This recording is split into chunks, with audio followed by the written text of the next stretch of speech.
Hey guys, and welcome to week 9 of our class here at Purdue Global University on LS 607, Gubernatorial Administrative Processes. Interesting final week of real good material here, guys, as we are examining the adjudicatory process in administrative agencies. Now, notice I used the word adjudicatory.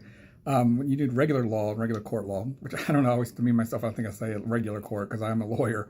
But when you're in a regular court system, they call it judgment, litigation, and you know, those kind of things. In administrative law, we refer to as an adjudication because this is where you're looking for an agency decision and not a ruling from a regular bench like a court.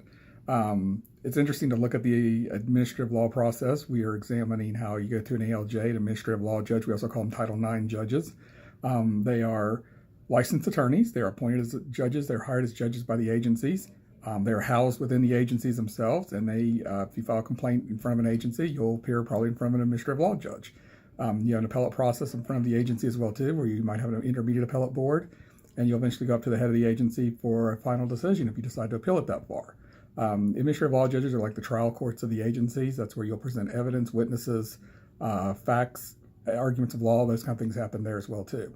Now, what's very interesting about that is that some of the things you learn in regular law, like the rules of discovery, rules of evidence, criminal procedure, civil procedure.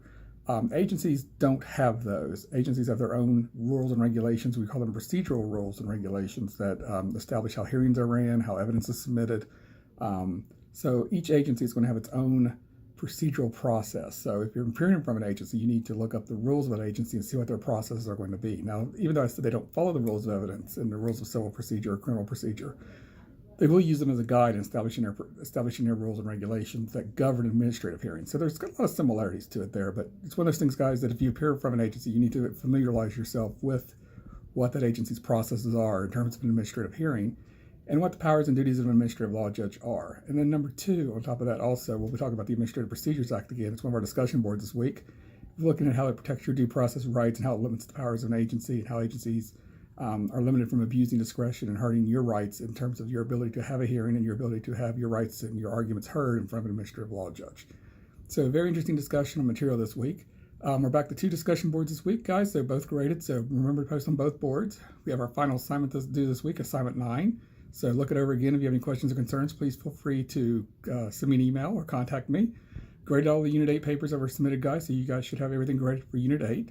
As we are getting into our literally last 2 weeks of the class here.